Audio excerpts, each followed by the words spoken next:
Welcome back to the White Gray Black Weekly Manga Podcast. My name is Bruce, the producer of the White Gray Black YouTube channel, and back from the dead with me again this week is Gautam. What's up, party people? In case you're wondering what this podcast is, this is a podcast where we talk about all of the latest releases in Japanese manga, or at least what we have English translations for. And hey, since you're listening, you're a part of this crazy little manga book club, so thank you for being here. This week, we are going to recap and review all the new releases, because in the past 2 months, I think we've gotten 11 new releases. So we're going to go over those.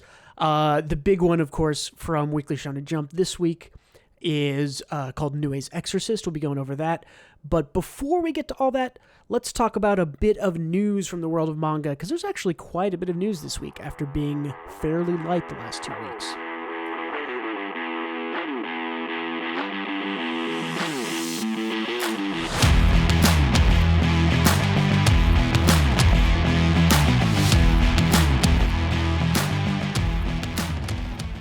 The 2023 Eisner Award nominees were announced today. If you aren't aware, the Eisner Awards are essentially Western comic book awards. They are generally focused on Western comics, but they do have a category called Best U.S. Edition of International Material-Asia, and that is essentially a manga, manhwa, what are the Chinese ones called? Also manhwa, but it's spelled differently. Essentially, they look at China, Korea, Japan comics. Is it also called manhwa? Okay. I think that the Korean manhwa is manwha, and the Chinese manhwa is like manua or something like that. Oh, I think you're right, yeah. I think they're both manhwa, but I think they might also be pronounced manga or something, and I'm messing that up. Anyways, so we have 6 nominees here for, again, Best U.S. Edition of International Media-Asia. Here are the nominees. Black Paradox by Junji Ito. That is a Japanese creator. We have The Hellbound, Volumes 1 and 2 by Yeon Sang-ho and Choi Yu-sok. That is a Korean one, which I believe has a Netflix adaptation that is either released or coming soon. We have the good old classic Look Back by Tatsuki Fujimoto. My personal favorite here. We've talked about that ad nauseum. PTSD Radio Volume 1 by Masaki Nakayama. I have heard about this, but I have not read it. I am interested in reading it more now. PTSD Radio is on the K-Manga app. They advertised that today on Twitter, I saw. So might go and check that out.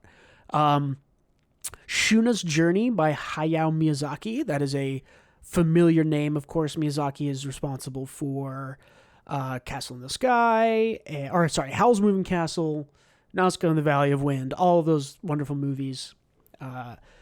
He wrote a manga. I believe he is the original author of Nazca in the Valley of Wind also, so he is not unfamiliar in the manga space, but he went and did movies for 30 or 40 years, so maybe he's back. I haven't read this, but interested to read it, even though what I've heard about Miyazaki is he's kind of a jerk. So, and then last of all, we have Talk to My Back by Yamada Murasaki, which I have not heard of. But yeah, so those are the nominees. My guess is Look Back seems like kind of a shoe-in here. It's already taken a bunch of awards. If any of the people on the panels who vote for this read it, I think that they'll be touched by it. Look Back is also kind of a art for artists, I guess I would say. So, yeah, any other thoughts on these nominees here or anything you know? Yeah, also Junji Ito is immensely popular. If you haven't read Uzumaki, audience, listeners, check it out. Freaking good. It's freaky. Actually, start with the Amigara Fault one, or whatever it's called. That is the... one. It's the creepiest one. And it's a short story. It's weird, because I first read the whatever it's called, The Secret of Amigami Fault or whatever, and it scared the shit out of me like 6 or 7 years ago, and I read it again, and it was not that scary. I don't know. I think it's still it's like a... When you aren't prepared for Ito it... does... Yeah, then it's freaky. It's I more think scary. it's Ito's work, it more than like straight out scary, I feel like it has that eldritch despair. You know what I mean? It's more unsettling. It's more about atmosphere, for sure, yeah.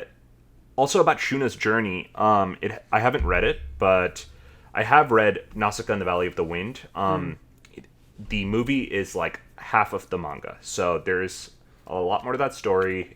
And it's kind of an amazing story. So I think everyone should go read that. Shuna's journey has a Yakul from the deer in Princess Mononoke. Ah, yes, and yeah. Named Yakul. It has one of those deers in it. So Interesting. They're back. I'm in. That's also what Torrent in Elden Ring is. So Yeah, you're right. Torrent is just Yakul. No wonder I like him so much. cool. So yeah, so it's cool to see recognition for the stuff that we're interested in from the Eisner Awards. There, my guess is they either give this an easy handout to Hayao Miyazaki to, because that's just a name everybody knows, or they maybe look back by Tatsuki Fujimoto. I think that's probably the best thing on here, but I have only read one of these. I'm interested in PTSD Radio because I have heard about that, but yeah, we'll see. There was one more award segment of the Eisner Awards that had a Japanese creator appear, and that was...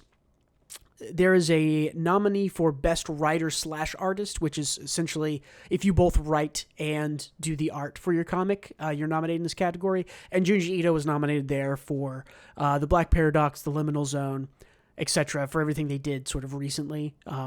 That nominee is not tied to a specific work, it's just to a creator. So I don't think Junji Ito's going to win that, but you never know. He could.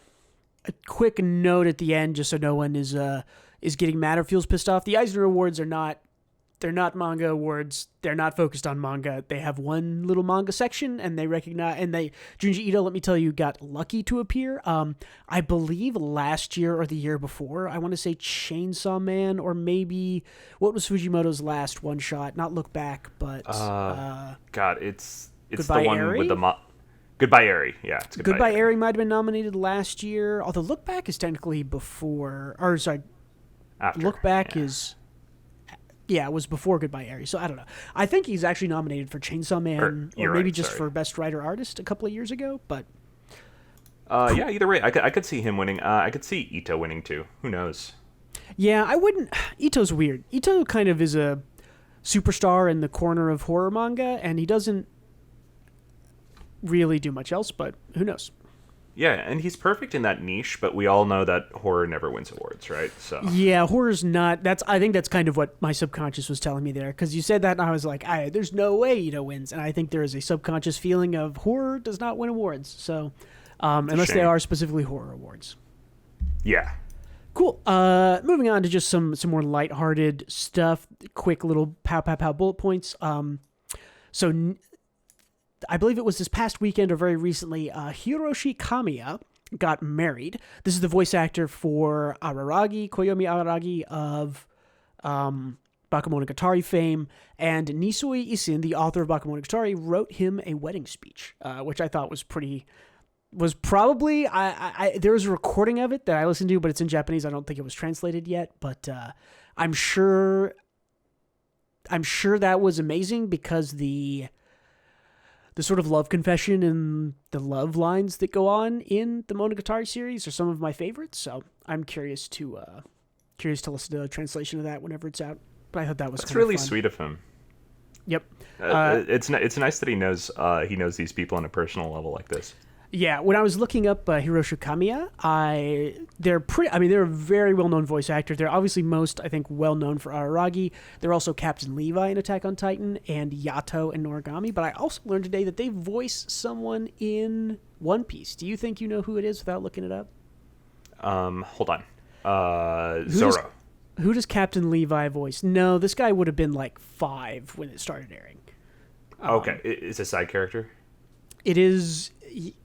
Yes. I can give you some hints if you want. It is a very... give me a hint. It is a very main side character. I want you to think about Captain Levi in Attack on Titan and think who is the most... Kobe. Captain No, you said he was Levi.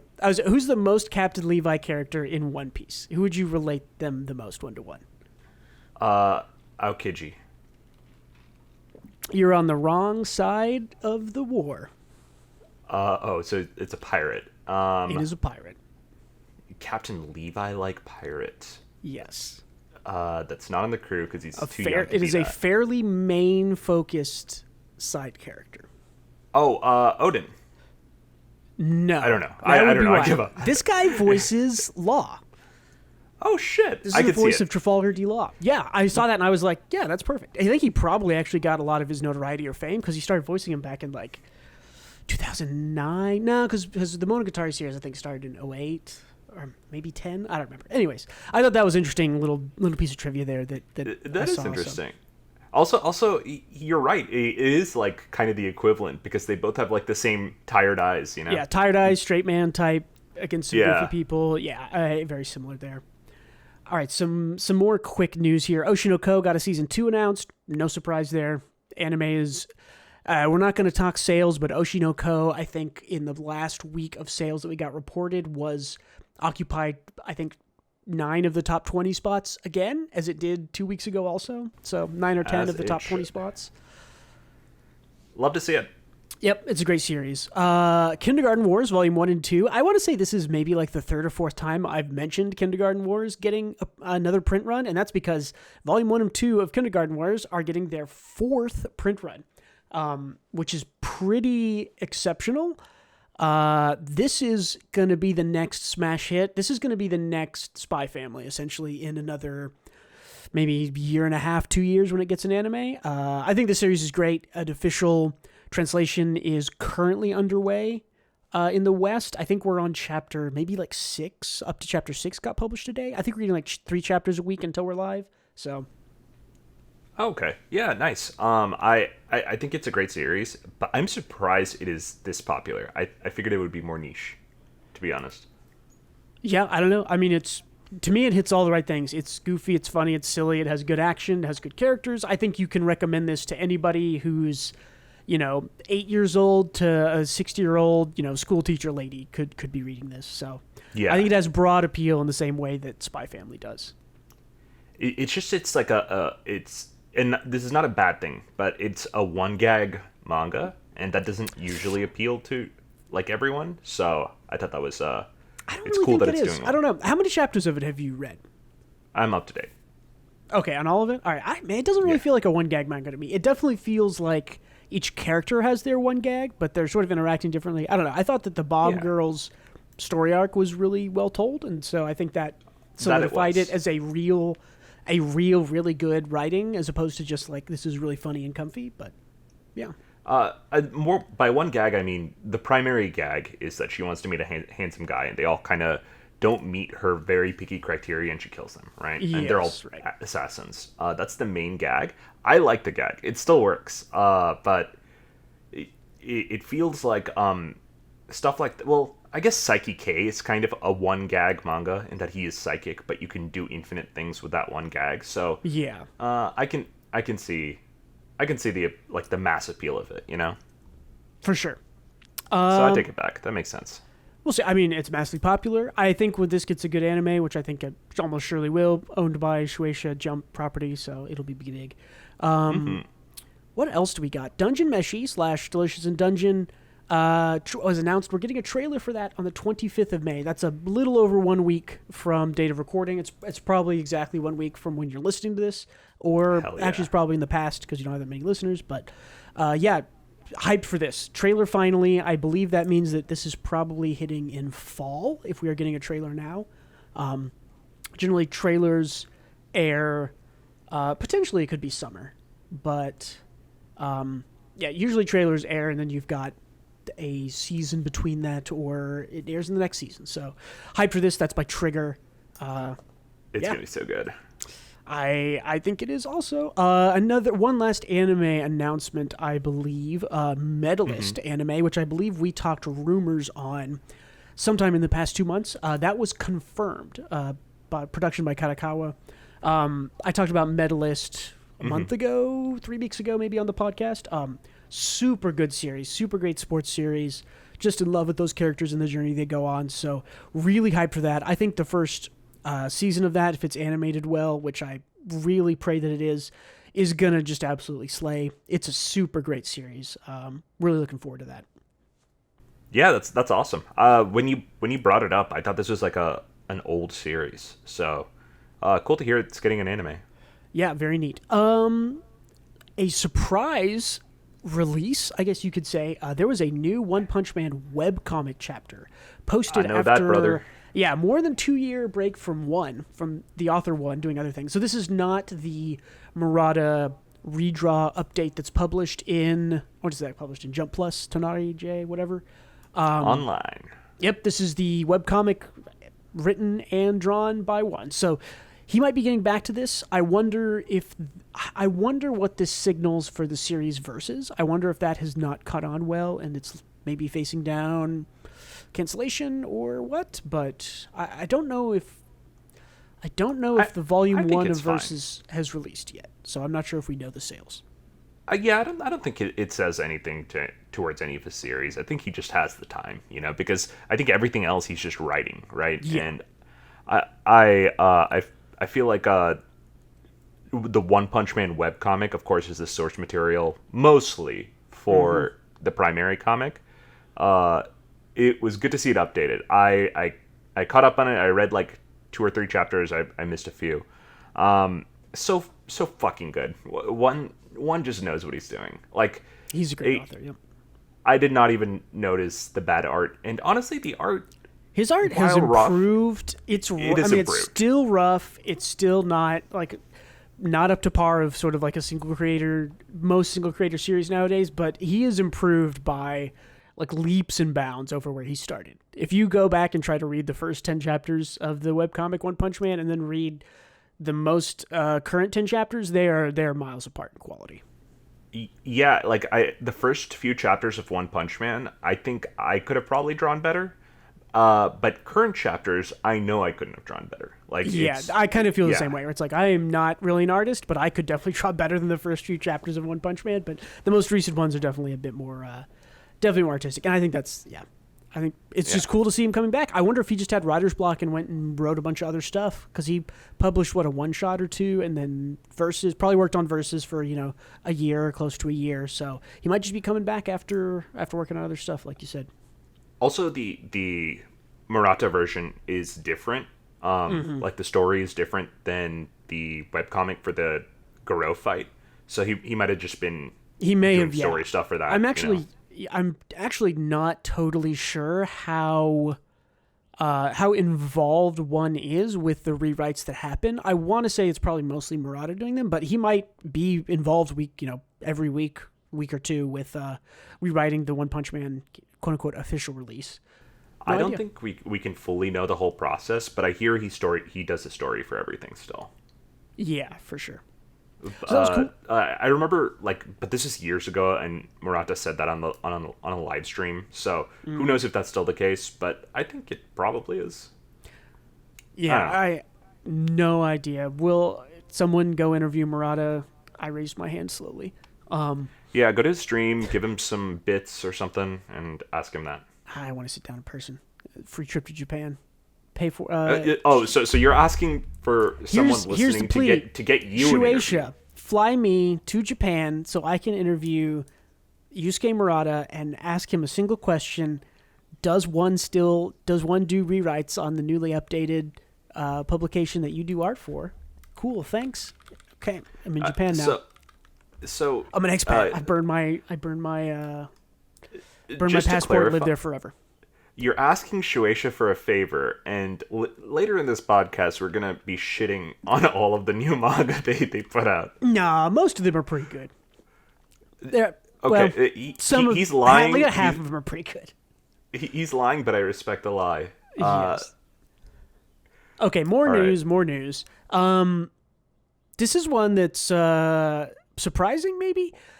The series Ganbare Doki-chan ends after 222 chapters. I will put that in quotes because it was essentially a 1 to 3 page thing every week.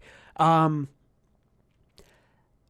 there was no real announcement. I want to say that the main characters kissed each other last week or confessed 3 weeks ago or something. I don't remember. It's not really a plot heavy thing. But yeah, I don't know. This is I love Yam's art. Yam is the artist who does this. I think their Twitter handle is @YamYam or something like that. Anyways, Ganbare Doki-chan I think is is on the end of it. I will say it is ecchi, but I think it's on the opposite scale of most highly lewd ecchi things, in that it is generally pretty acceptable to read 90% of the pages in Doki-chan at work and you would be okay. Because it's mostly like office ladies. So. Yeah. I suppose I don't like any manga that makes me self-insert. And I think they like showed the guy's face at the end and people freaked out about that. I don't know. No, he like opened his eyes because I think every time they've shown him, he had like the little slit eyes, and he like opened his eyes at the end or something. That was all that I saw. But yeah, the guy's not really important. Have eyes. Like they just didn't like draw in his eyes. He had gaps. It was a horror manga the whole time. Just holes in his eyes. It's like, well, he actually didn't have eyes. He just, you know how they like do that for kind of self-inserty characters. They just don't draw eyes. Just blank, blank face. Yeah. Frieren TV has a new visual airing in fall, so we have confirmation of the timing on Frieren. That is Studio Madhouse animating that. It's already Anime of the Year. You can't even question it. It'll be... I hope so. What's it going to be this year? It's going to be Oshinoko, Frieren, because fall is the last season of the Anime of the Year. Yeah. Or maybe do they do it next year? Is Dungeon Meshi not this year? Dungeon Meshi is likely this year. Dungeon Meshi, I think, is going to be... It'll either be summer or fall. Yeah, and then, of course, the last nominee, which I have a bunch of... Rent a Girlfriend Season 3! Hyped. More Rent a Girlfriend. We're getting into... I actually don't know what this will cover, because I haven't watched any of the rest of it. I just read it. I can only consume it once. Good? Is Rent a Girlfriend good? He asked. No. Is the anime good? Is the anime adaptation good? From what I understand, it's pretty good. Yeah. I mean, Rent a Girlfriend is not a hard adaptation. You draw the cute girls. There's no action. They walk around and do slice of life type stuff. This season 3 might actually have the best arc. Yeah, I bet this season 3 has the movie making arc, which is like the best part I think we've gotten so far. So this legitimately, it's not Anime of the Year material necessarily, but this legitimately might be a generally pretty decent season of television. So, press X to doubt. Let's move on. I mean, yeah, who knows? Okay, so over the last 2 months, 8 weeks or so, we have gotten... This is 11 new series. 4 of these are in Weekly Shonen Jump. 6 of these are from Jump Plus, and then one of them is a series by Akasaka that is not being simulpubbed yet. I don't know who the actual publishers of that is. But that's a lot of new series to cover. Now, we've been going week by week as they are released over the weekly Shonen Jump releases. That's Tenmaku Cinema, Kill Blue, Do Retry, and then this past week's Nue's Exorcist. We have not, however, really been going over the Shonen Jump Plus publications, although we have mentioned them. I've mentioned Shibatarian and Service Wars, but we haven't mentioned Handsome Must Die, Pension Life Vampire, Blooming Love, and Vibration Man. So we're going to talk just a little bit about all these new series, which one of these are good, which one of these are bad, are any of them worth picking up after only... Most of these have... the one with the most chapters here is Service Wars at 8. Everything else has 5 chapters or less. So let's start at the top. Let's start with Handsome Must Die. This is by author or mangaka Ashima Astra. This has 2 chapters out. This is the pink singing... guy in the center here. Gautam, have you read Handsome Must Die chapters 1 and 2? No, I actually didn't even know this was a shonen thing, so I didn't check it out. This is on Jump Plus. Did you read it? I've read both the things. It feels very beginner. It definitely feels like a little bit of a new angle on things. Essentially the premise is there is a very tall girl with long black hair who is in love with this guy, Idol, who looks almost exactly like her, wears glasses. They meet in the first chapter, and he gets his head blown off by a collar that he is wearing.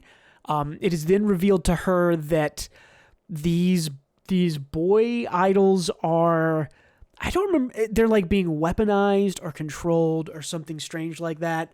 And so the idea is that there is a academy for all of these boy idols where they go and train up to be the best. And so chapter 2 is she cross-dresses, enrolls in order to sort of get behind the scenes and learn more.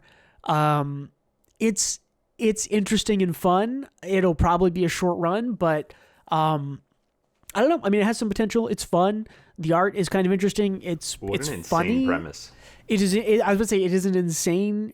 You're exactly right. It's an insane premise, but still fun. I don't hate this. I'm not in love with it. It's, like I said, it feels very sort of nubile, very beginner.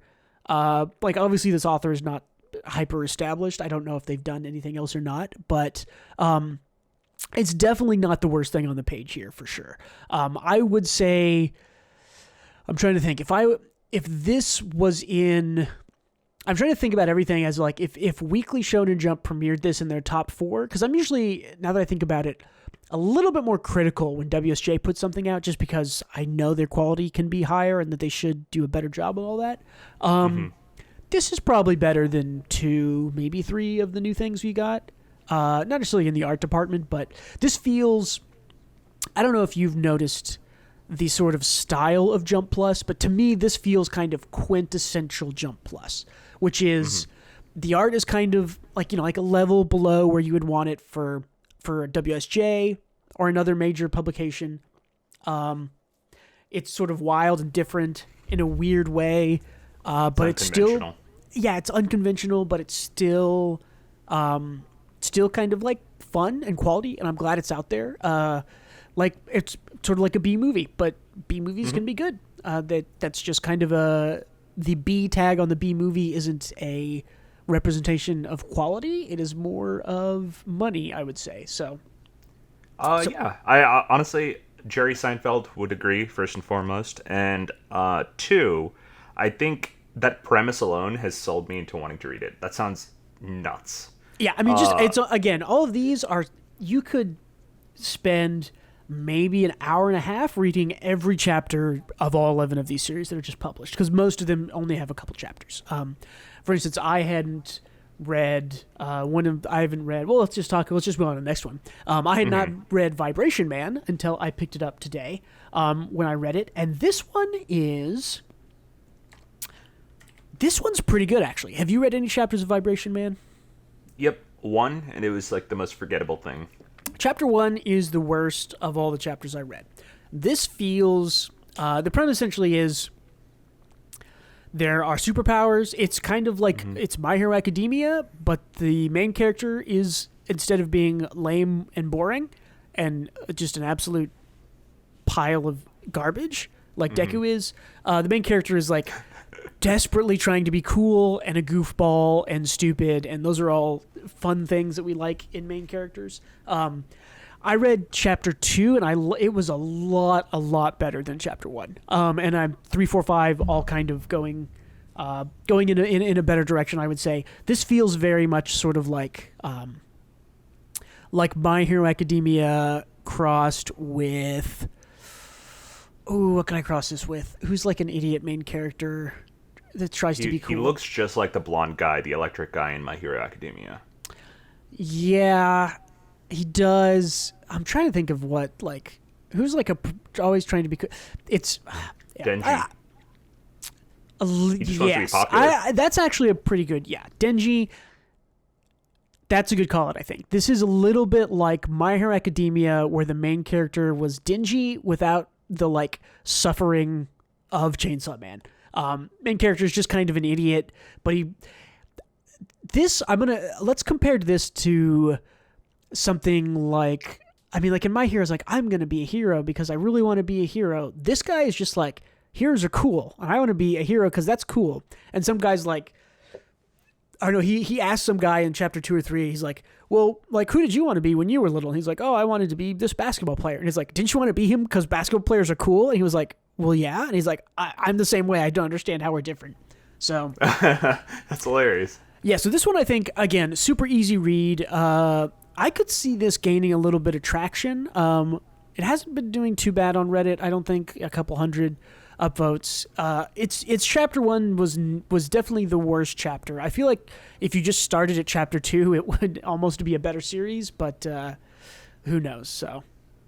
Or it should have done what one of the other manga on here did and just drop 3 chapters at a time. 3 chapters at a time is also a good start, you know. Yeah. Yep. You're talking Pension Life Vampire. Do you want to talk about that one next? I was talking about Blooming Love. Oh, Blooming Love also, yeah. Pension Life Vampire, I guess, just draw. I think I just picked it up late, but we'll save that one to the end because we have a couple of pictures from that one. Let's talk about Service Wars. Speaking of single gag mangas that actually work, this might be my favorite thing on the page. It keeps it. We were worried about this. We talked about, I think, chapter 1 would have been 2 months ago now. And I know that we both expressed concerns about, okay, chapter 1 was really funny and good, but how long can they keep this going? This can go forever, in my opinion. The series, every chapter has worked.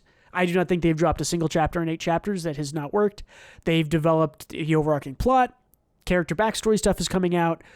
There's actually really solid writing behind this, behind Service Wars, and again, it is still filling that niche that Shokugeki no Soma has left about a sort of food service focused manga. I know that there's some other kind of more adult focused ones out there, but yeah, Service Wars by Tsurun Hatomune.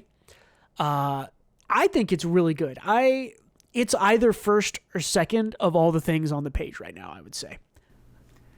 I would say it's like, let's see.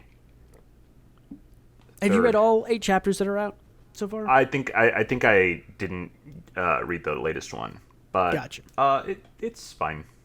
I think I felt like the gag got old for me really fast. But I also think that comedy is like the most subjective thing. That's true. This is a comedy gag manga, so.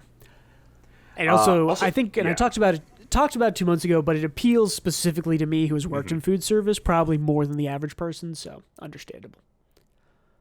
I don't think it's unfunny, though. I think it's just a huge shitpost of a series, and that's fine, too. Because I have, like, a bunch of other shitpost series that I'm reading as well. And it's honestly just... it's not on the series itself, it's just hit or miss when you make a shitpost series. And it depends on the mood of the person whether it hits or not. True. For me, it's just okay. Cool. What is up next? Let's go from humor to horror and talk Shibatarian. Have you been keeping up with Shibatarian by Katsuya Iwamuro? I have not read a single chapter. You still haven't read this one? Okay. I probably will never. You should check out... You should read chapter 1, because chapter 1 is one of the best one-shots I've read. The chapters afterwards are not great, I would say. It is... So this Still?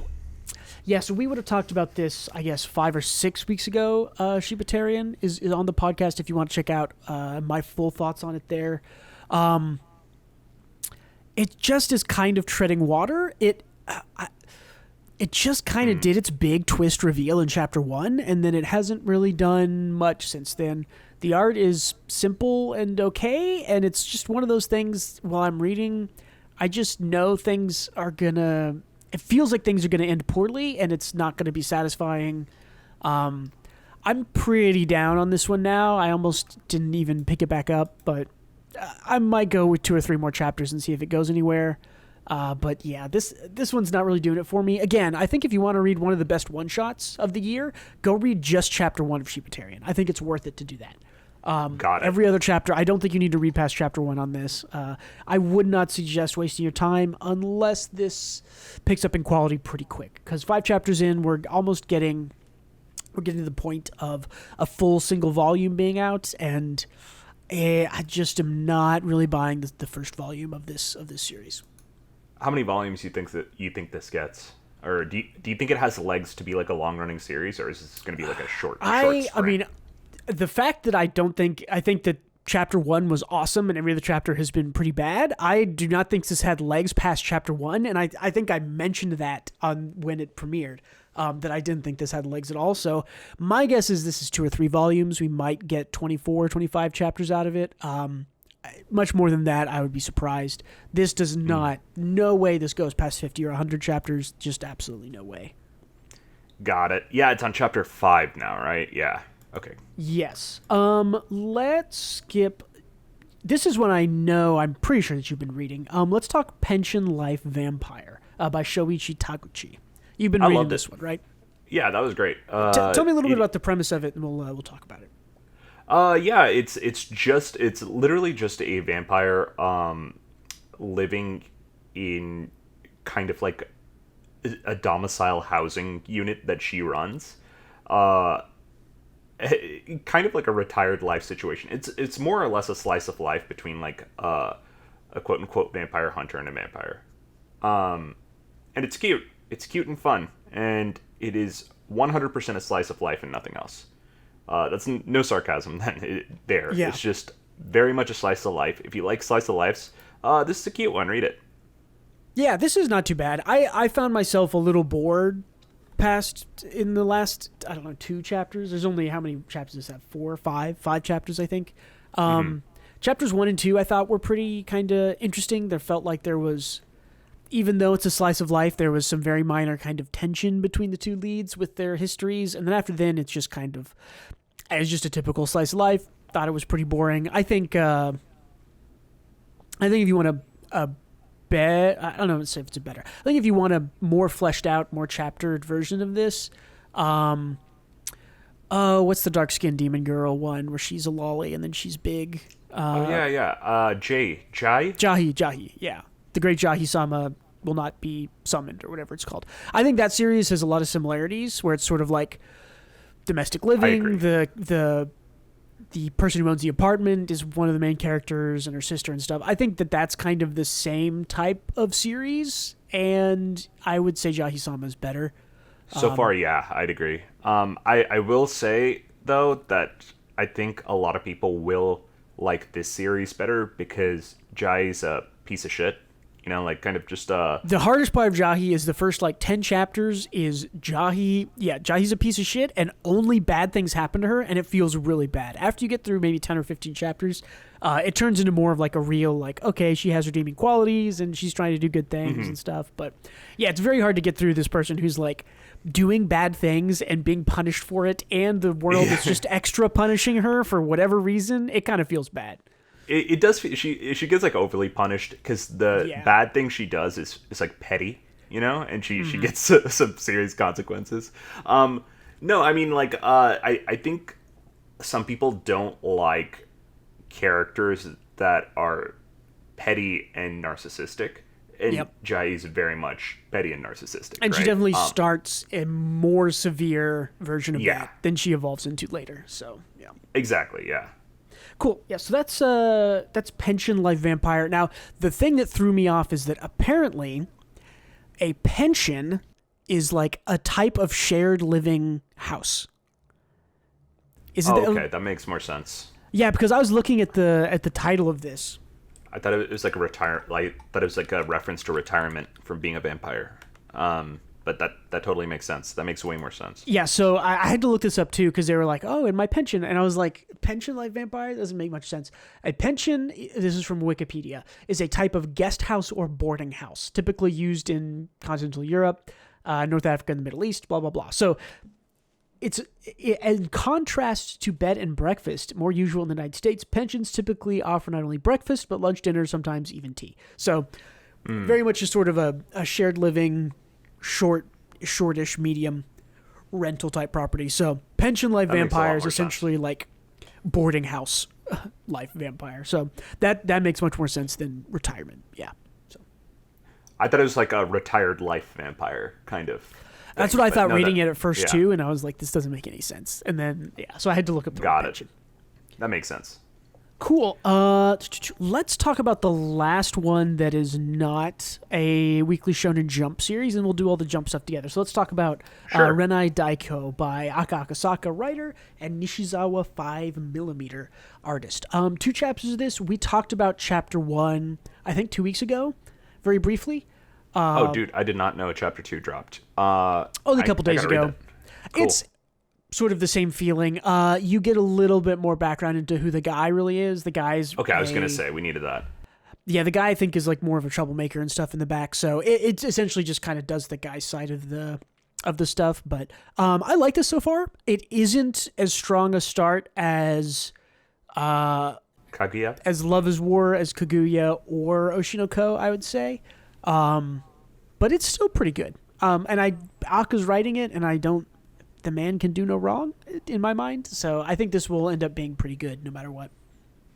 Yeah, I think I would agree with the chapter 1 that it wasn't as strong of a start, but I thought it was still good. It was probably better than most things here.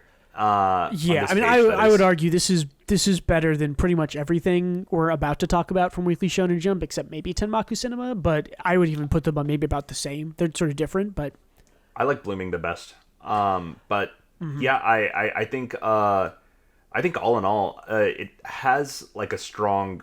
I think it has legs, right? I think it has a strong enough start. yep. I think we're just comparing it to other Aka works, right?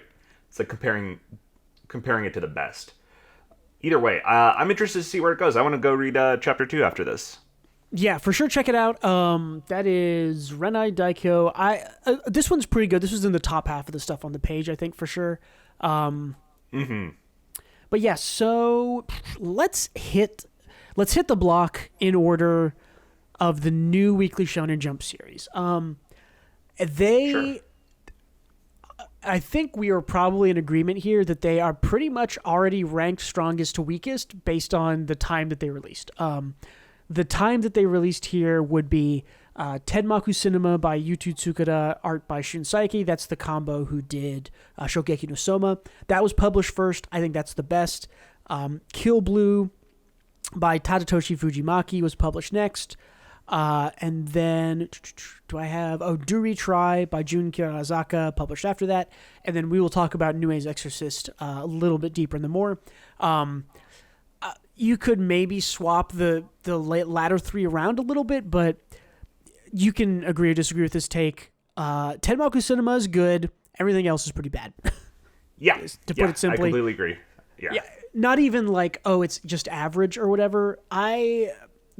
Let's start off on a high note. Let's talk about Tenmaku Cinema. 5 chapters this are out.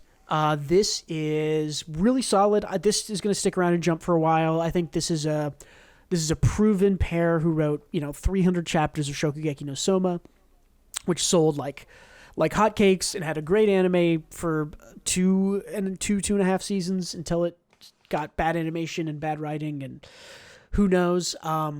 This is really good so far. I really like it. I really like it too. I have a great time with it. I do wonder one thing about it that I'll bring up a little later, but let's talk about what we like about it. Personally, I think the characters are all fun.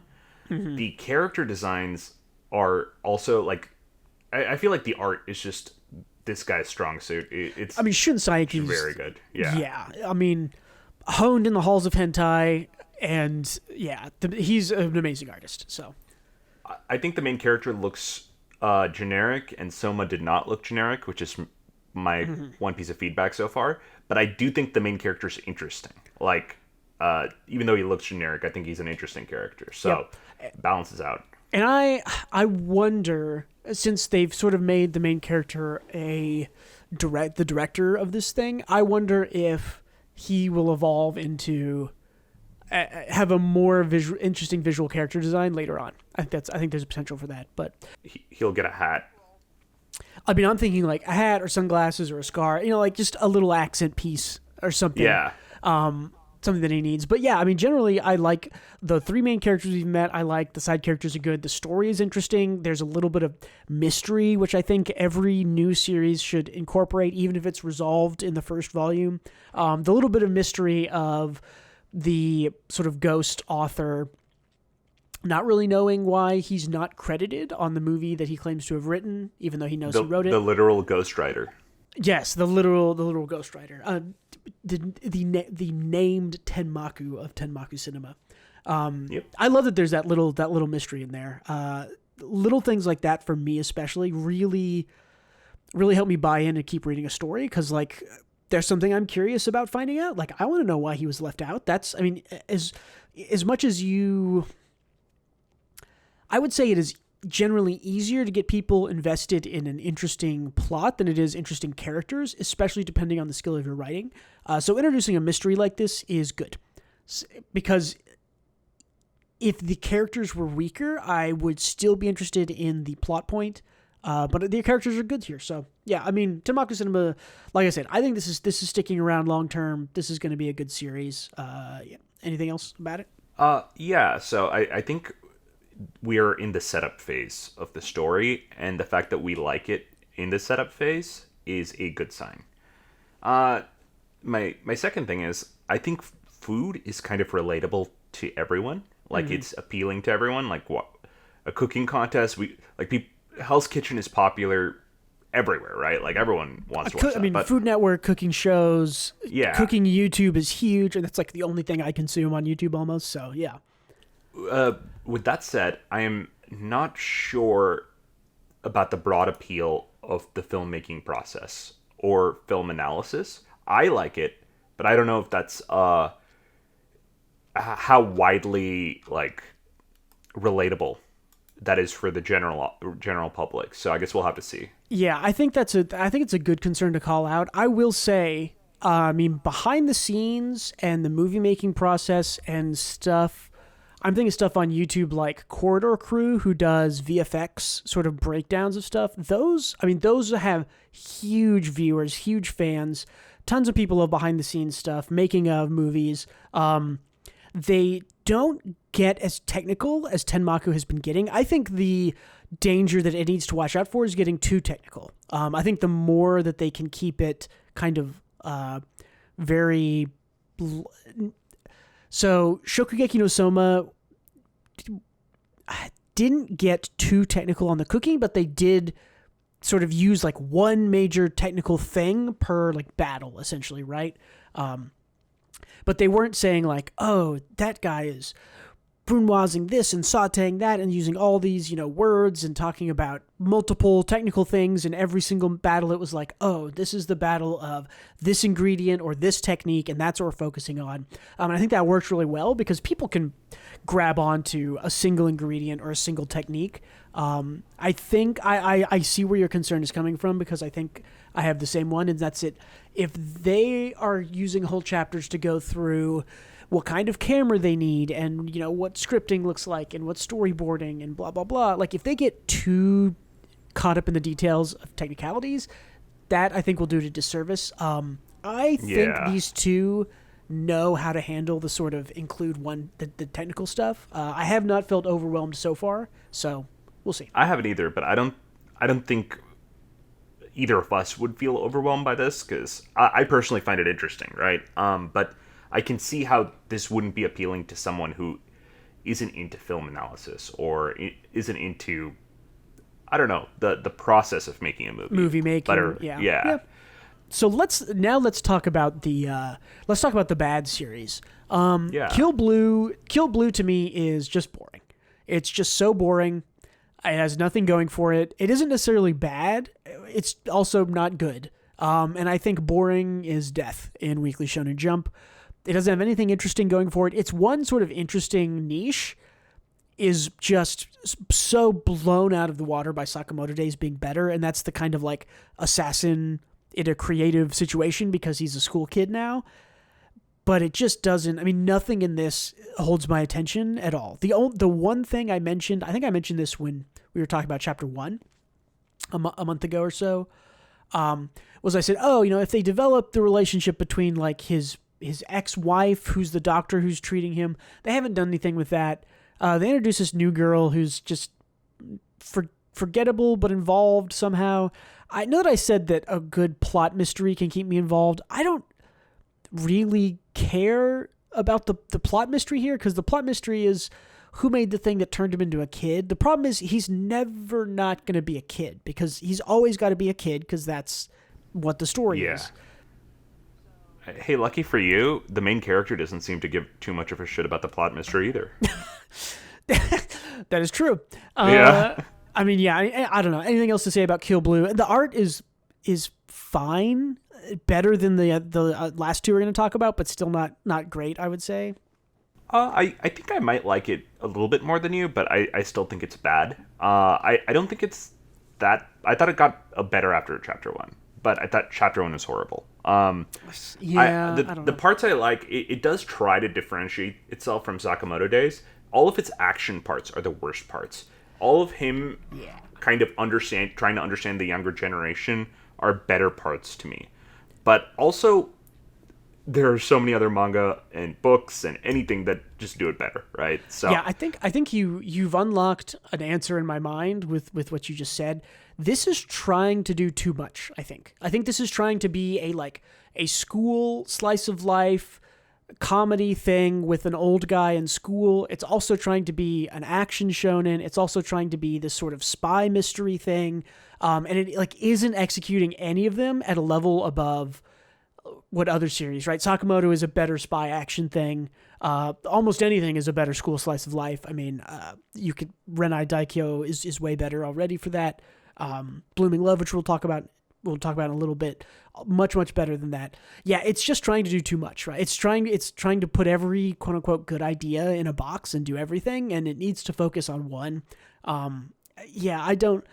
This one, even though I think the other two we're about to talk about, Do Retry and Nue's Exorcist, I think are potentially had worse starts. I actually think that Kill Blue is my least favorite just because, and I've said this before, boring is the worst thing you can be. At least try to be interesting or fun or do something exceptionally well. And I think that Do Retry and Nue's Exorcist have at least one thing for them where I'm like, okay, this part of it is, I think, pretty good. Kill Blue, I don't think any part of it is pretty good. I think it's all boring or mediocre. For me, it's kind of the opposite. Not really an opposite when we hate all these. I think Kill Blue has one or two things going for it, and the other two have negative things going for it. I feel like they're so bad they dipped into the negative somehow. Yeah, if Kill Blue is a 4 out of 5 at all parts of it, I think that I appreciate more that Do Retry and Nue's Exorcist have one or two things that I would rank at a 6 or a 7, and everything else is a 2 or a 3. Somehow that's more interesting to me than everything being a 4 or a 5, like Kill Blue is. I'd say Nue's Exorcist is maybe a 1 or a 2 out of 10 for me. We will talk about it when we get there. So Kill Blue, I hate to call it so early, 4 chapters in, but I do not see this lasting. This one might survive a first wave of axes, and might make it to the next wave, which would put it at 25 or 50 chapters, but this is not a long-term series I see making it. I think Tenmaku is the only one that will make it, but I think the second best chance is this one. Yeah. And I only think that because of the school setting, it's a Freaky Friday situation in a school setting. I think that just has some attached appeal to it. You know what I mean? Yeah. I'm going to disagree with you because I think the second best chance of making it is actually this next one. Let's talk about Do Retry by Jun Kirarazaka. This is the late 40s, early 50s period boxing piece whose chapter 1 I absolutely shit on in the solo podcast I did last week because did you? Oh, I hated chapter 1 of this. But I thought chapter 2 was much better for me, although the comments I'm seeing did not agree with that. Now, did you read chapter 1 and 2 of this? Yeah. I appreciated, so in chapter 1, I talked about it last week, listen to it. Boxing kid, his dad, there's all this stupid bullshit about power of heart, which I think is just the dumbest shit in the world. It's the power of friendship shonen trope, but a worse version of it. And it's just drilled into your brain in chapter 1, and I hated that. Chapter 2, to me, showed a little bit more of a lighthearted side, a little bit more of a kind of cartooniness, right? Like the main character gets punched and it's like, oh, the fist goes all the way through him and his back stretched out, which I thought lightened up the mood.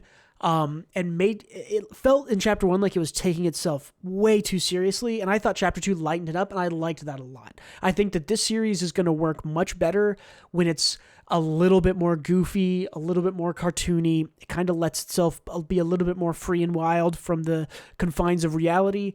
And I think it did that in chapter 2, and I think that's why I enjoyed it more. I also think, and the reason I disagreed with your previous take is, I think that one, this is a sports manga, and we do not have a currently running sports manga in Weekly Shonen Jump.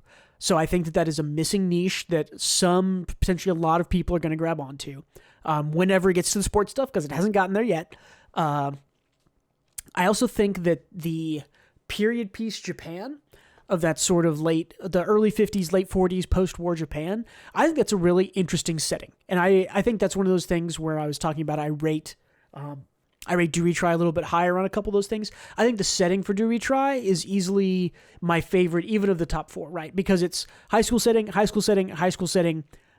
post-war Japan boxing. It's like, okay, post-war Japan boxing or 3 high school settings, it feels like no contest to me. The post-war Japan boxing feels like a much, much more interesting setting than the other 3. So I still think that the writing and everything else in this is pretty bad.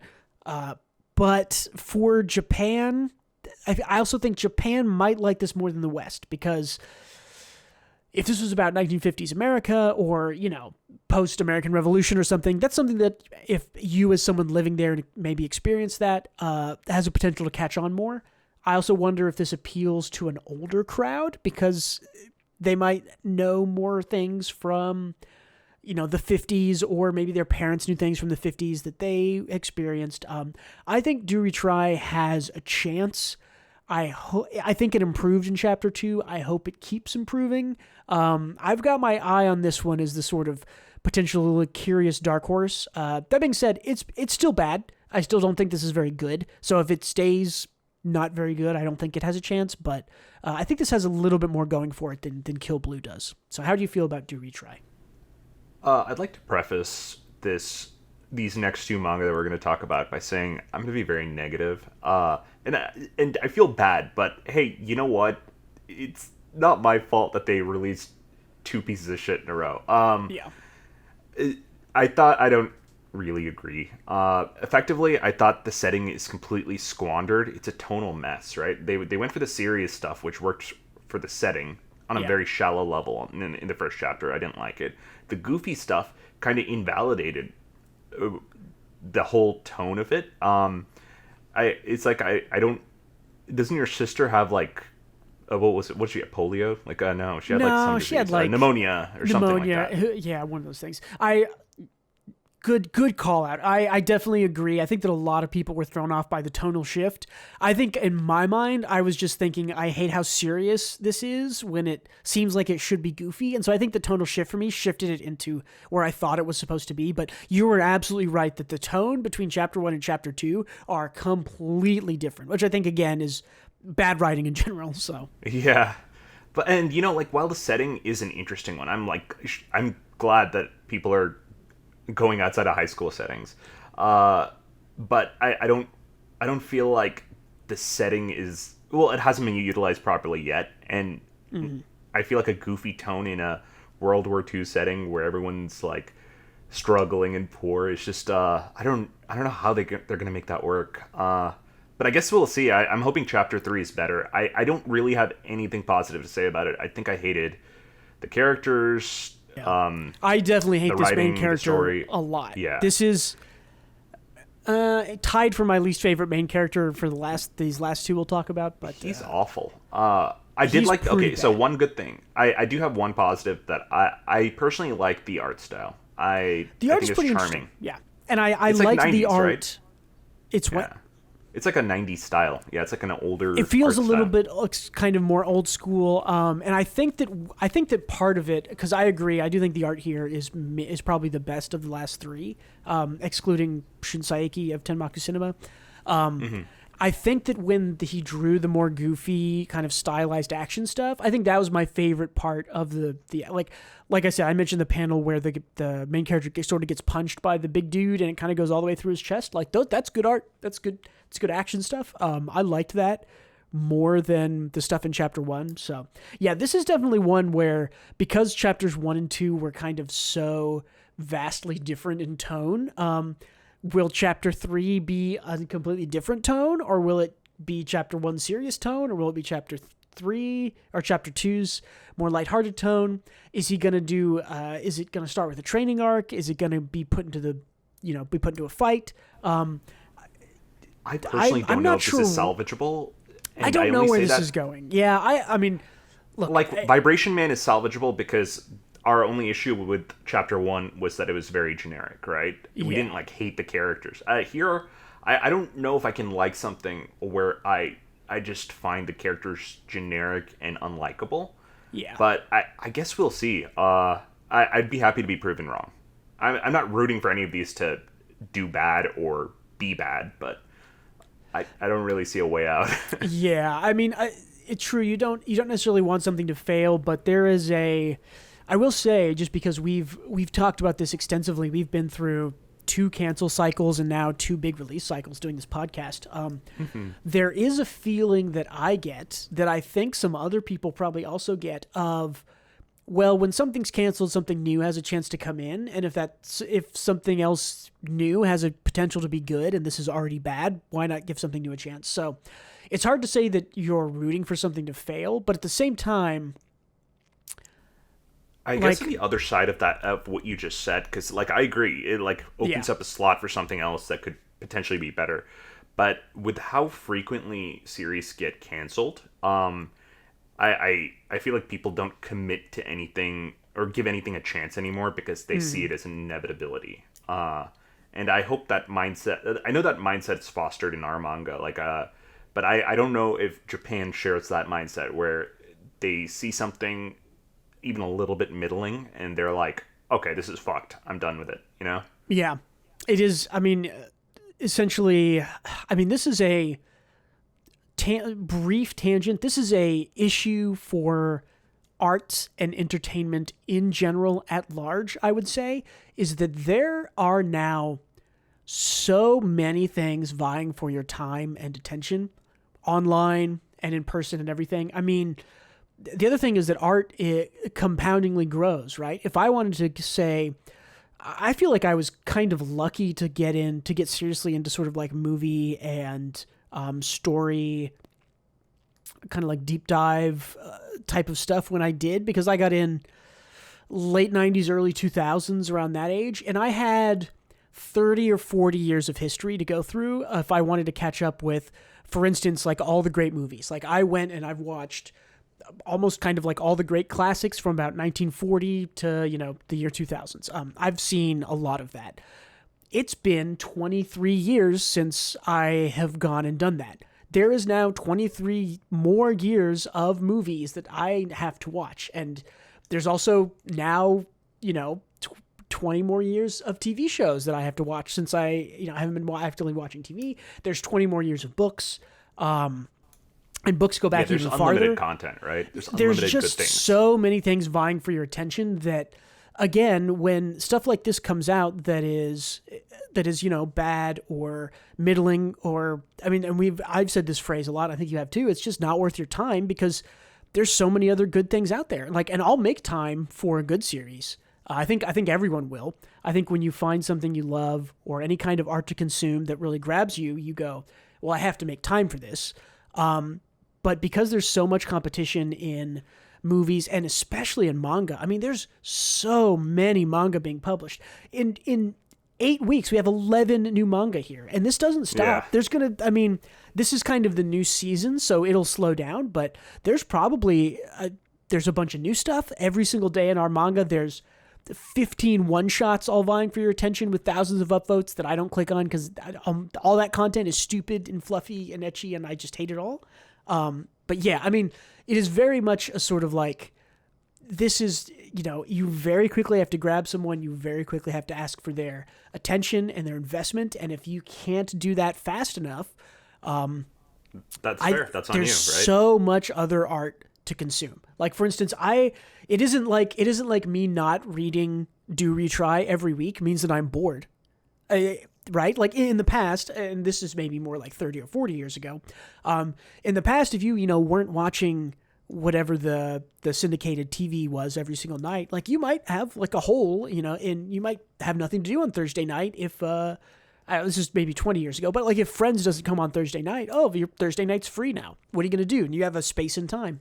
Whereas now I think every free space is filled with social media or some other type of art. So you don't feel bad for dropping stuff because that free time is instantly filled. So that's a good point, because I suppose entering this industry at this point, and not just the manga industry, like you said, but entering the entertainment industry. You have to realize that people don't owe you a chance. You have one shot to capture them, and if you can't, then even if the rest of what you write is fantastic, you can't blame it for failing because you didn't catch the magic in a bottle when you had that opportunity. And I guess that's just the reality of it. Yeah, it makes sense. I mean, it's extremely cutthroat, and like we said, manga, I would say, is, although all good mangas are allowed to exist beside each other, the sort of limited numbers of slots in Weekly Shonen Jump means that there, essentially is competition, right? If you're not being ranked against other magazines, you're being ranked against everything else in Weekly Shonen Jump, and if you're bottom 3 or 4, you're canceled. Like that's how it works in Weekly Shonen Jump. It is a ordered ranked system, and if you're at the bottom, you are canceled. So that kind of, they don't say it's a competition, but it is kind of a competition, and you're rooting for your people to win. Like we're, seeing Sakamoto Days rise through the rankings, and that's satisfying to see from my end because I love Sakamoto Days. So seeing these at the bottom in a competition, it feels bad to say, but it's kind of like, well, they deserve to lose, they deserve to be there, they deserve to be canceled. Kind of thing. Yeah, exactly, survival of the fittest. Yep, absolutely. So, anyways, speaking.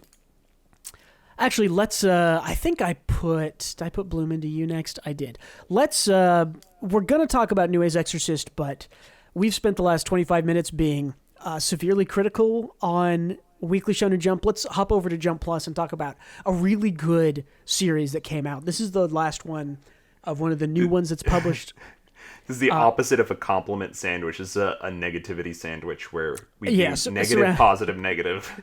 Yeah, but hey, you want to break up all the negativity with something that is really legitimately good. So this is a series called Blooming Love by Daichi Kawada. Why don't you tell me a little bit about the premise here, Gautam? Actually, it's very simple. These two are seemingly opposite types of personalities, and they meet by circumstance in. This guy is in the art club, the only one in the art club, and she is using the room to practice her art, though she is not in the club. And they kind of meet circumstantially when he's trying to make a box, and he's doing a complete garbage job, and she tells him that, and makes the box for him. And in reverse, she is working on her art skills, her drawing skills, and is pretty mediocre at that. And likewise, he offers feedback to her. The premise sounds incredibly simple, because it is, and it does not do anything new at all, but it doesn't need to.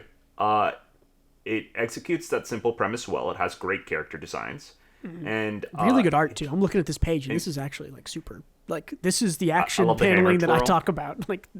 Yeah, that's great. I think... while it doesn't do anything new whatsoever, I don't think it fails on any level either. I think I was interested and had a good time reading all the way through. And oftentimes these romance manga have kind of critical points of maybe misunderstanding or a dramatic moment.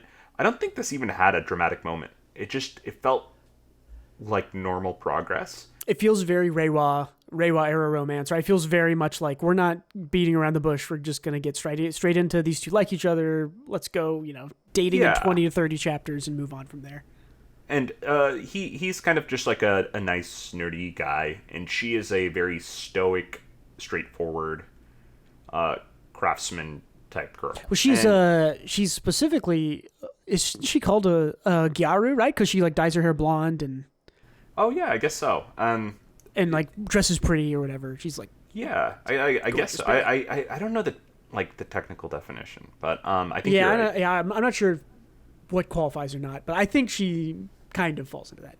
So Yeah, either way, it's like I'm struggling to describe this plot without making it sound boring because it's a very simple plot to describe, right? yeah, But either way, don't take my word for it.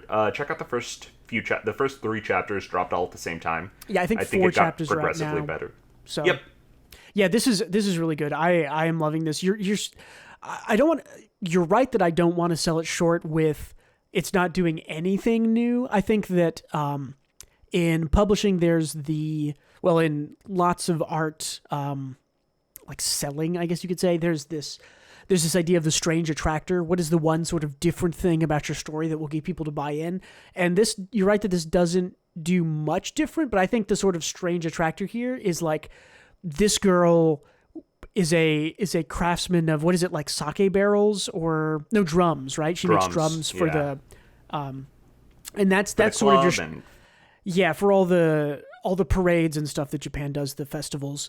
And that's kind of like the strange attractor, right? It's like, oh, she's like a woodworking craftsman who's really good at like making these drums and working with wood and doing construction thing. And that's kind of the interesting part of it. A guy being good at drawing, that shows up in everything, yeah. in Nagatoro and a couple of other things. So yeah, you're right, Sid. There's not really anything new except for I think the girl being a craftsman, which I think is the most interesting part.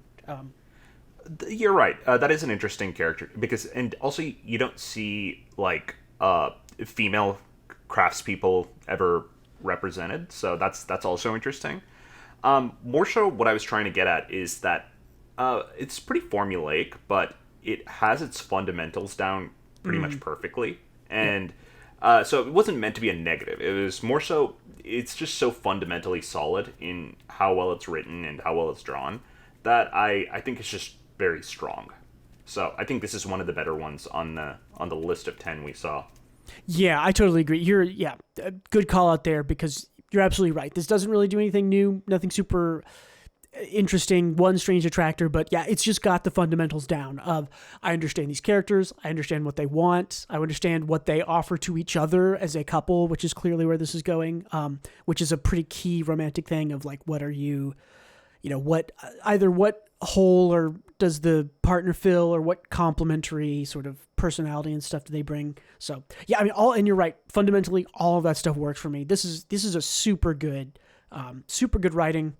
This reminds me a lot of the early chapters of Sona Bisque-Doll. I don't know if you feel the same way, but oh yeah, sort of the kind of like craftsman on one side, the kind of two complementary artistic endeavors feeding into one another. It feels very much like that to me. So. Oh, you're absolutely right. Yeah, that's a good comparison. Agreed. You have one more picture? Yeah. Yeah.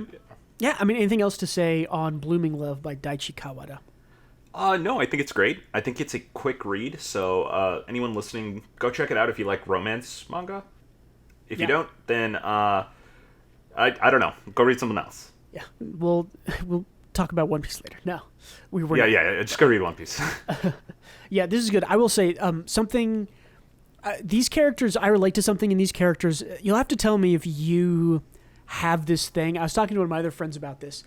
I have this thing where if I like meet somebody or know someone like a personality or whatever, even on YouTube or something, and any person I know, I can be talking. I can be like, oh, they're nice, they're my friend, whatever.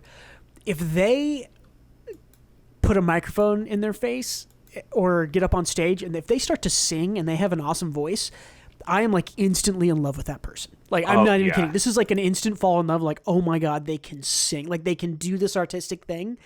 But it's not just singing. It's like a lot of artistic things, right? Like if someone sat down and just started drawing and I was like, oh my God, they can do art. They can draw. That's so cool. Like I instantly fall in love is maybe too strong of a phrase, but like something about that, like, oh my God, they can, like they have practiced and dedicated and are really good at this artistic thing, that like super gets me to buy in. And I think that This I is think a both human the characters. experience. Yeah, absolutely. Yeah, I don't know if that's shared by everybody or not. It is, and I'll give you a perfect example for it. And it's not just like art. It's human beings are attracted to talent, or it's one talent, and also people trying. You know, people that's trying true. and expressing a skill. Proactivity in those general. are Yep. Yeah, those are just attractive traits. But here's an example. You know how in Hollywood there are like a bunch of heartthrobs throughout the years? Like Brad Pitt was a heartthrob because he's just hot. Potentially still is, but yeah, He still is. Like people love him. he's 50, whatever. Yeah. But consider Adam Driver, right? He's not conventionally attractive, but he is still a heartthrob that like people go crazy about. yeah. But that's because he's a phenomenal actor, and I think that rewired my brain and a lot of other people's brains into Yeah. thinking he is like hot now. You know what I mean? Yeah, I don't. the conventionally, he's attraction not. is yeah. Yeah, conventionally he's not like the Hollywood stereotypical heartthrob, but like I think like displaying the competency makes him so. Yeah. For me specifically, I think you're right on all accounts. I think for me specifically though, like I have like met people and then seen them like there was a girl I knew at work a couple years ago who was like, "Oh yeah, like I do powerlifting in shows." And it like that doesn't have the same appeal to me as someone pulling out like an artistic endeavor. So I think that maybe that part's. What if you were at a powerlifting tournament and saw her there and she did great? See, that I think that would change things, right? I don't. I mean, it not. I don't know. Not in the same way. I do agree that it's like wow, winning and trying and putting forth effort. Like those are all definitely like desirable traits. But for me specifically, something about sort of like expressing that artistically is just a degree and a half above any other thing. Like that makes sense. And I think that aligns with your hobbies, right? Like probably yeah. If they're doing something that I have some investment in, right? They're doing art or writing or movies or whatever. So yeah. And that's also like advice to just people in general is Mm-hmm. doing your own thing and trying your best is a cool trait. Absolutely. I think it is a cheat code to being attractive. So just try your best at something. All right, let's open the door to the bathroom and take a big old shit on Niue's Exorcist. All right, I think it shits on itself pretty hard, but Yeah, I'd be happy to pile on. we don't need to do a whole lot. The premise here essentially is no-name main character whose name I don't even remember meets this demon girl in school who is haunting the school. The essential premise is okay. It's Bleach, except if it's literally Bleach. Shinji is the protagonist instead of Ichigo. Yeah. Yeah, it's Bleach, except the girl is not a Shikinami. Is that who the Bleach people are? I don't remember. But she's a ghost, and she has ghost powers, and she controls if there's too many bad feelings, it creates too many ghosts. She cleans them up. If too many bad feelings coalesce, they turn into like a bigger demon. That's the premise here. If you're wondering, Bleach. wow, that sounds like, I think this is the most generic thing. I mean, this feels to me like, what was the Dororon? This feels like that, but This is a copy and paste from this guy's canceled series from Weekly Shonen Jump called Bone Collector. This is a copy really? and paste. Yeah, except Bone Collector wasn't in a school setting, I think. interesting. But it's like a main guy that uses like the main girl's power, and the main girl's like a little demon spirit thingy. Oh, gotcha. Just It's like this a one. partnership thing. Okay. Yeah, exactly. I had heard some people. Yeah, people had mentioned Bone Collector in the threads for this, which I haven't read. If it's as good as this, I do not want to read it. So It is a little better, but Yeah, that's not saying much. for high points and things I liked this page where they're playing video games and he's like, this spirit person is a hardcore gamer. That's cool. That's fun characterization. I appreciate that. The main character's design, I don't like this. Do you like this? I hate this main character's design. I don't understand it. I also don't What is- understand it. Like, I get that What's you're supposed to happening make... to his face? Yeah, it's like he has black hair and a black thing under his eye. Anyways, the other high point for me, which is something I mentioned earlier that New Exorcist does something good. The first demon that shows up to fight, I think has like a sick design. Like I think the design of this bad demon, it's a good demon. Do I even? It's only in this page. Okay, the design of this bad demon is like really cool. It's like this interesting sort of like mummy, like almost Bloodborne hat kind of dark I don't know. I thought it was just a really cool design, and I also really liked. It is a cool design, but it's also just Diz from Kingdom Hearts. So yeah, Kingdom. It very much does look like Diz from Kingdom Hearts. That's absolutely right. But I would say Kingdom Hearts has generally pretty good character design. But I don't have the page on here, but I did really like. In the previous page to this thing showing up, this guy loses his arm in a surprising fashion. That's a really good, interesting storytelling technique to raise the stakes. You like aren't sure how high the stakes are going to be, and then one of your classmates, boom, instantly loses an arm. It's like, okay, I now understand, how the risk is life and limb, or at very least limb here. Other than that, hyper generic. Literally just Bleach again. Apparently literally just Bone Collector. The girl's design is fine too. The only thing this thing really has going for it is character design, and it's not all the characters, it's only some of the characters. Because the two lead guys here are not interesting at all. I don't like the lead guy's cowardice. I kind of get it, but it's frustrating to just have a cowardly, do nothing, I won't choose to go forward type character.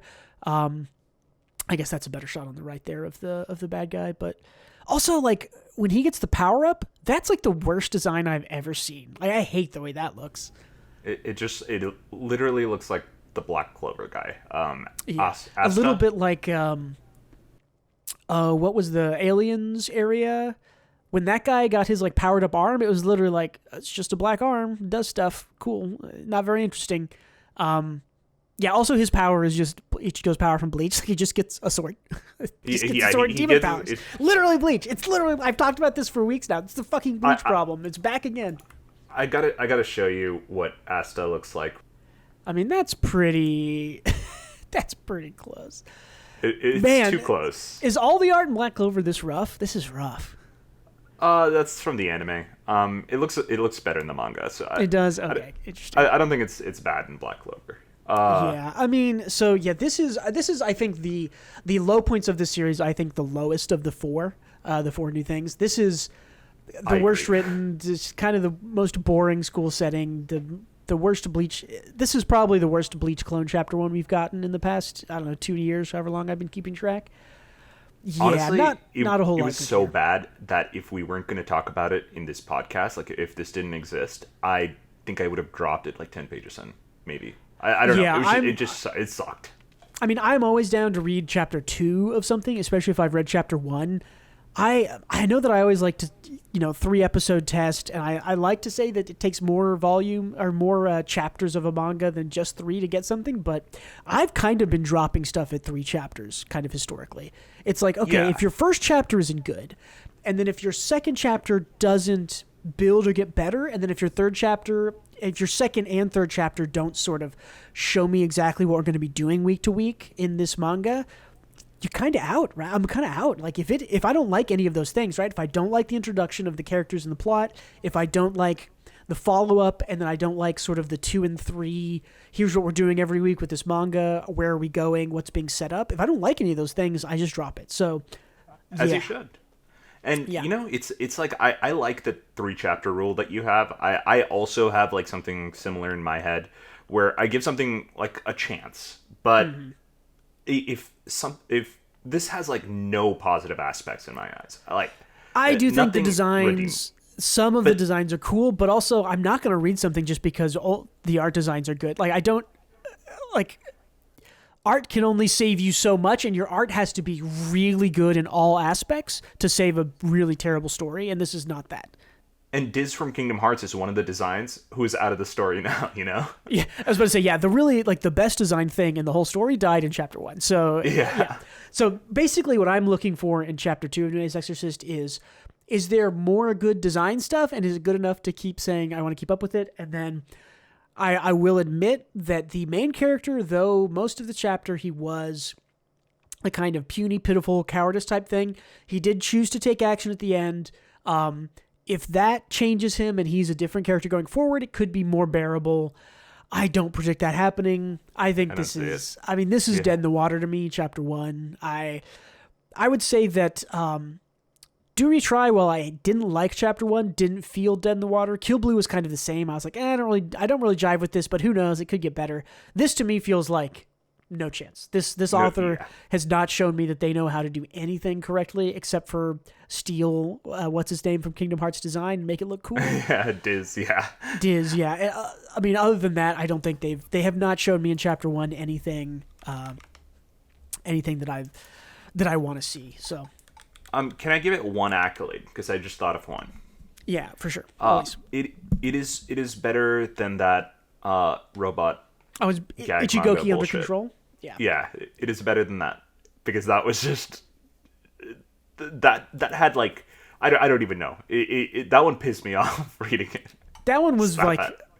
so bad. It's like it isn't even like, oh, this is a 1 or a 0 score. It's like Ichigoki under control is like annoyingly bad. Like it was not just bad. It was like I am feeling negative emotions from reading this. It's so bad. It's like watching a comedian bomb. I think I might have said that before, but it is rough. You did, I think, when we reviewed it 5 or 6 Yeah. months ago, or whatever. But yeah. So Yeah. New Age Exorcist Kota Kawaii.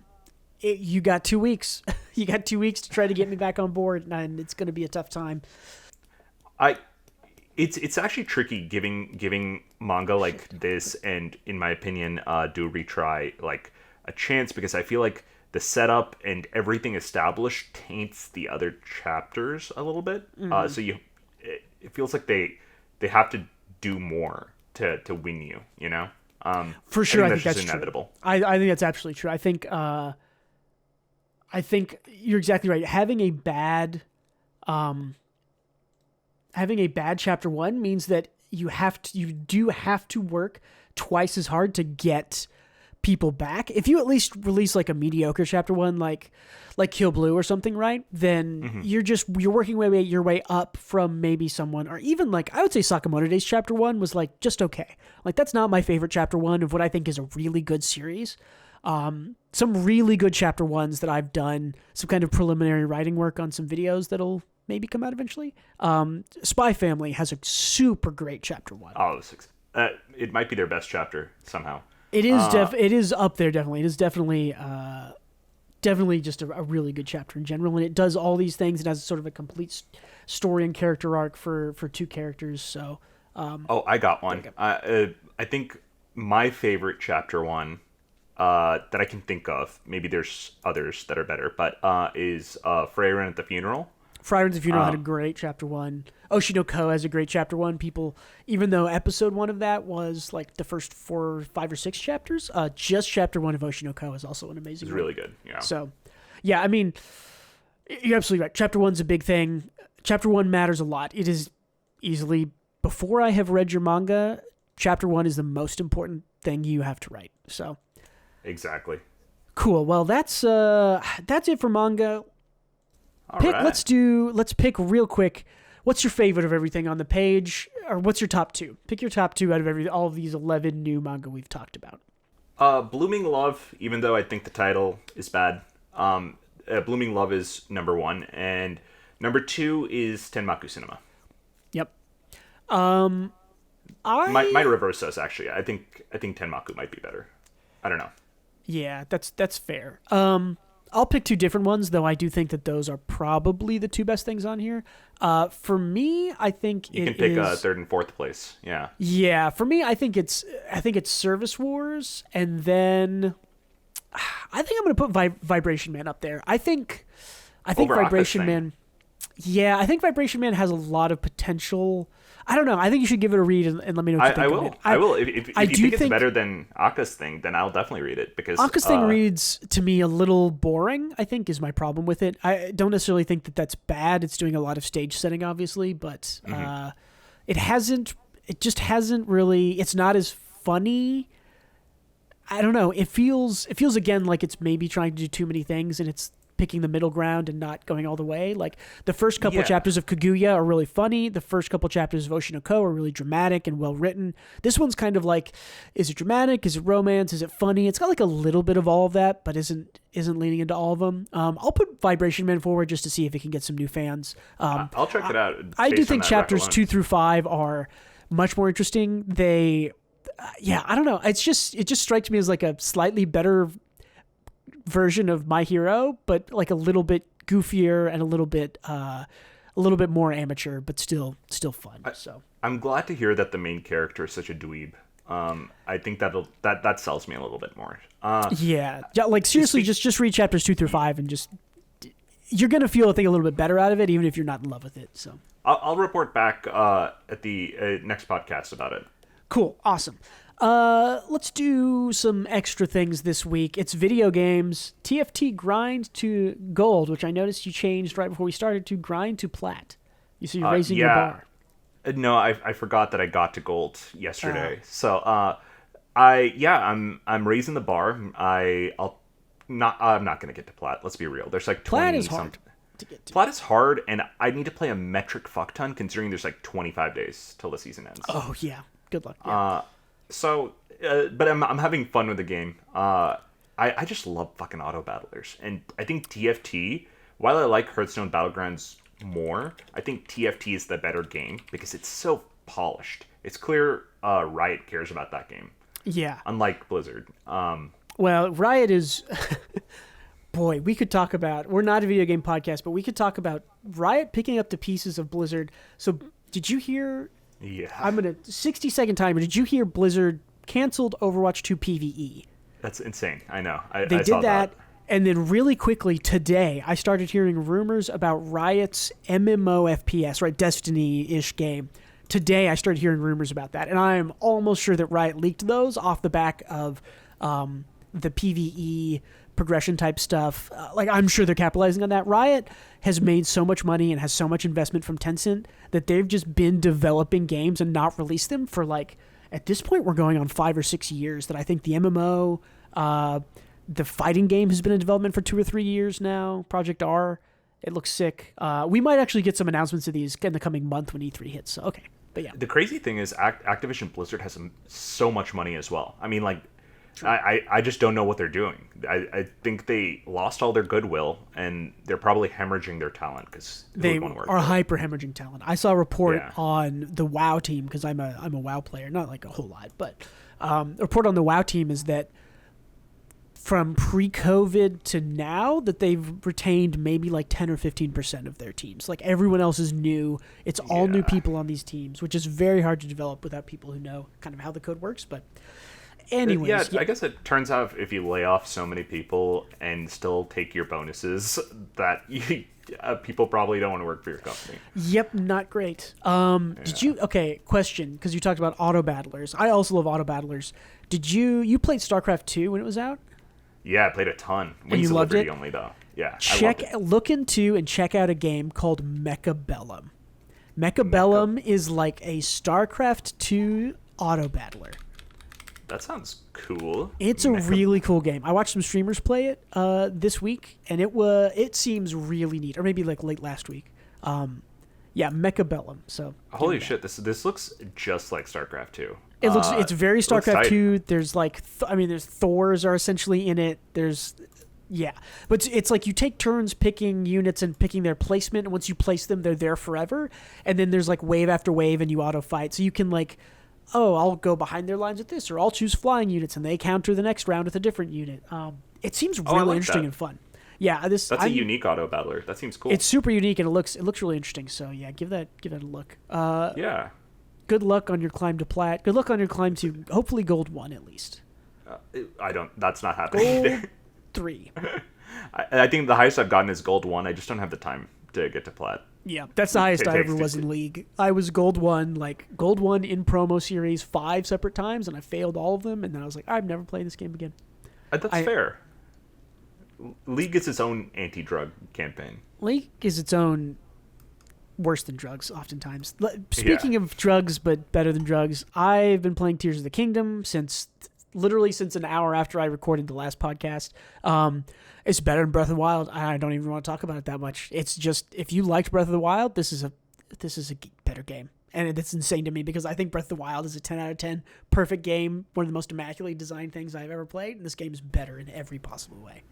So, are you saying it's objectively better, or do you like it more, the current you? You know, because Breath of the Wild came out a while ago, right? Yeah, 6 years ago, 5 years. Yeah, 6 years ago. Does it still capture the feelings you felt when you played it?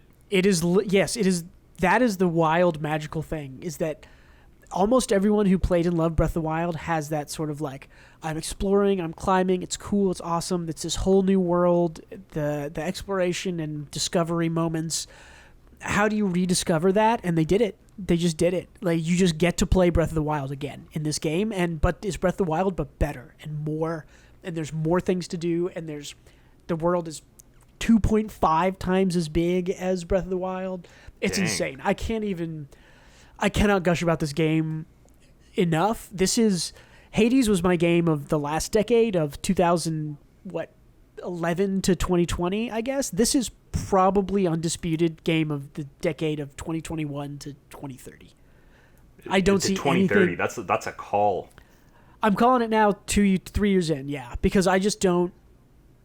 This is just I would say this is a once in a lifetime type game, kind of like Hades is, but that this is a sequel and Hades is getting a sequel, so man, we're speaking of art competing for our time. Video games are coming back and they're big, and man, it's hard. This game is amazing. I can't. It's so it looks fucking great. I haven't seen much of it intentionally, so I can play it. So I'm looking forward to trying it out soon. Yeah, please. I mean, games are $70 now. I don't complain about it. They should have been $70 10 years ago based on inflation. So I'm happy it lasted this long at $60. This game, I just cannot even describe to you how amazing it is. It's literally better in every way. I think even if you had a couple of complaints about Breath of the Wild, like decaying weapons, like you will not care about decaying weapons in this game. They've fixed it. Even though weapons still decay, you just will not care. Yeah, it seems like the combining fusing options. The crafting fusing stuff is so much fun, so interesting. Building flight machines, building all the stuff you've seen the Koroks built around on Twitter, if you're keeping up with this, is amazing. I've seen them crucified a lot, which is lots hilarious. of crucifixion, lots of rocket explosions, lots of flamethrower traps. It's just, I mean, the creativity here is like unrivaled. They literally just took their physics engine and made a bunch of little tools you could play with, and it's like, yeah, do whatever you want. You want your plane to be driven by cannons firing out of the back? You can do that. Or flamethrowers? Sure. Fans? Sure. Lasers? Sure. Anything. You want to auto balance with an auto balancer? You can do that. You want to just make a big bridge? Make a big bridge. You can do that. You can do anything you want. It's unreal how good this game is. That sounds so cool. I can't wait. Yeah, like I honestly think that I have to drop my score on Breath of the Wild. This game is so good. Like, because they could both be 10s. This game is an 11. If Breath of the Wild is a 10, this game is an 11. And so if you let me go to 11, then this game is an 11. Yeah, go to 11, man. Absolutely. I believe.